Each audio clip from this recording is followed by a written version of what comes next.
थी। इन पंछियों ने चिल्लाकर मेरे कान के पर्दे फाड़ दिए। लग रहा था मैं किसी चिड़ियाघर में सो रहा हूँ। अब मैं इस कटल फिश को इस्तेमाल कर रहा हूँ अपने चाकू को तेज करने के लिए। ये बहुत जरूरी है।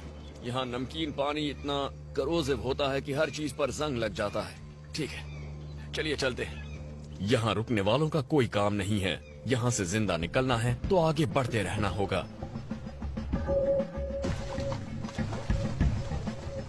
ये एक समुद्री गुफा है। ऐसी जगहों को हमेशा चेक कीजिए।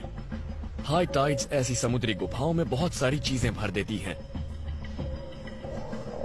यहाँ पर एक जाल है। ओ, ये बहुत बड़ा है। इसे काट कर रख लेता हूँ। ये बहुत ही काम की चीज होती है। इससे बहुत कुछ किया जा सकता है।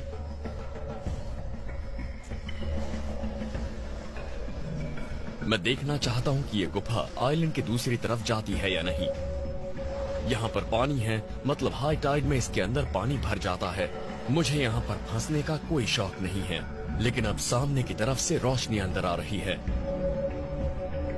मुझे लगता है यहाँ बाहर निकलने का रास्ता है।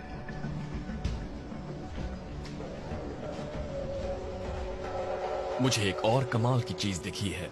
यहाँ आगे एक और आइलैंड है। क्या बात है!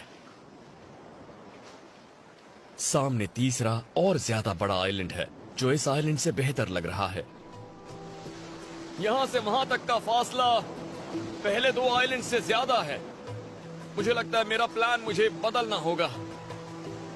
टॉरस स्ट्रेट के कुछ आइलैंड्स पर छोटी छोटी बस्तियां या कोस्ट गार्ड स्टेशंस हैं। तो अगर मैं उस बड़े आइलैंड पर पहुंच गया तो मेरे बचाव के चांसेस बढ़ जाएंगे। वहां पहुंचना आसान नहीं होगा, पर मुझे लगता है ये जोखिम उठाना चाहिए। पर इस तरह के सफर पर जाने से पहले आपके अंदर हर हाल में वो ताकत होनी चाहिए जो कामयाबी के लिए जरूरी होती है। और इसका मतलब है पेट भर खाना और खूब पानी पीना। देखते हैं ये भरा है या नहीं। इस तकनीक से मुझे बहुत फायदा हुआ। देखिए, ये अब भी टपक रहा है।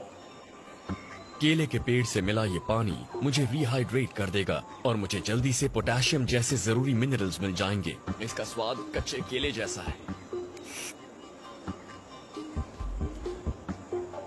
ओके, पानी का अच्छा इंतजाम हो चुका है, इसीलिए अब खाने के बारे में सोचना चाहिए। शरीर को काम करने के लिए एक दिन में कम से कम 1000 कैलोरीज चाहिए, और अगर समंदर पार करना हो तो उससे भी ज्यादा। इसलिए मुझे बड़ी मछली चाहिए। मैंने किनारे पर देखा कि शार्क्स की संख्या बढ़ती जा रही है। मैं उससे सावधान हो चुका हूँ, पर मेरे दिमाग में एक तरकीब भी है। अब मुझे बहुत सारे फिन्स नजर आ रही हैं इस उथले लगून में। मुझे लगता है कि अगर मुझे कोई छोटी शार्क दिख गई तो मैं अपने हाथों से उसे खींचकर किनारे पर फेंकूंगा। शार्क का मांस प्रोटीन का बहुत अच्छा साधन है, पर एक अकेले सर्वाइवर के लिए उसे पकड़ना मुश्किल भी हो सकता है और खतरनाक भी। ये सी क्यूकम्बर अब एक चारे का काम करेगी। सी क्यूकम्बर्स वो जीव हैं जो सड़ रहे मरीन मैटर को खाते हैं।